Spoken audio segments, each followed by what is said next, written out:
sacerdotes obedeciam à fé.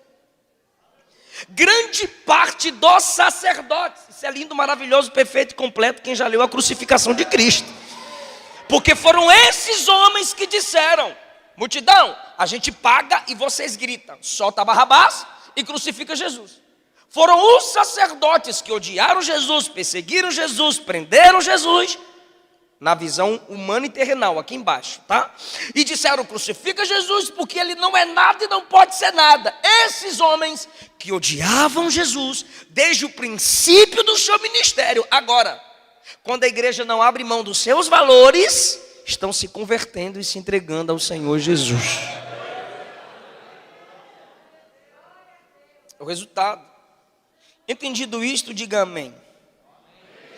Pois bem, os apóstolos foram treinados por Jesus. Vou perguntar, os apóstolos foram treinados por quem? Por Jesus. Primeiro foram discípulos e depois se tornaram apóstolos. Foram discipulados por Jesus. Preste bem atenção. Mateus 26:56 está escrito assim: tudo isso aconteceu para que em Jesus se cumprissem as escrituras.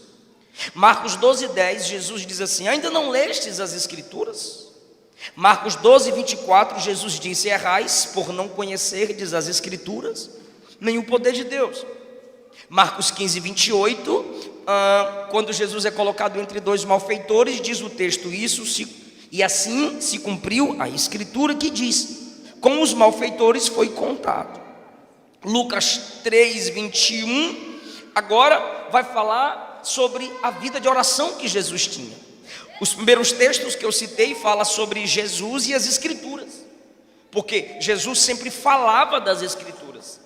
Jesus, de Mateus capítulo 5 ao capítulo 7, falou a palavra aos que estavam ali. E quando eu digo falou a palavra, claro que é através de palavras, mas quando eu uso no singular, ele falou a palavra, é porque era uma palavra diferente de todas.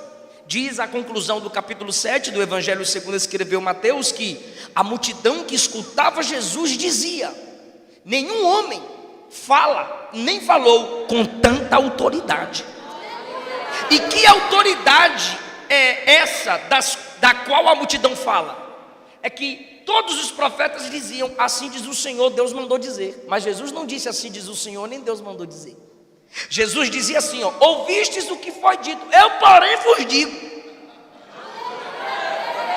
Irmão, nenhum profeta poderia falar assim. Os profetas no máximo poderiam dizer: vocês ouviram alguém dizer, mas assim diz o Senhor. Jesus não. A primeira expressão de Jesus está escrito, Mateus 4. E depois Jesus diz: vocês ouviram o que muitos disseram, porém eu vos digo. Ele está dizendo: eu mudo. Eu mudo, eu altero. Essa é a autoridade. Que Jesus não era um homem falando de Deus aos homens. Jesus era o Deus entre os homens falando de si mesmo aos homens. Então a multidão olhou para Jesus e disse: ele tem autoridade, porque ele muda o que todo mundo falou. Aleluia. Então os discípulos foram treinados por Jesus, a própria palavra encarnada.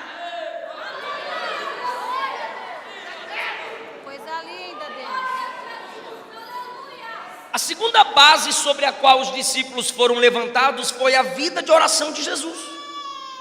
Lucas 3:21, aconteceu que todo o povo tendo sido batizado, Jesus também sendo batizado, ele orou e o céu se abriu.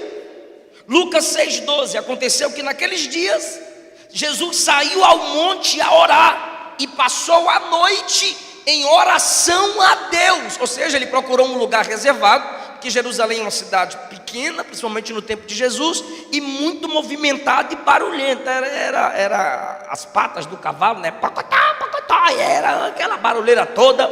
E Jesus então se isolava para orar. E ele orava no monte. Não é que a Bíblia está mandando tu orar no monte, porque tem gente que só ora no monte, e porque ele ora no monte, quer que todo mundo ore no monte. E eu não sou obrigado a orar no monte só porque tu ora no monte. Deixa eu orar no meu quarto. Porque o mesmo Jesus que orava no monte disse: quando fores orar, entra no teu quarto, fecha a porta e ora em secreto. E teu pai que tiver em secreto te recompensará.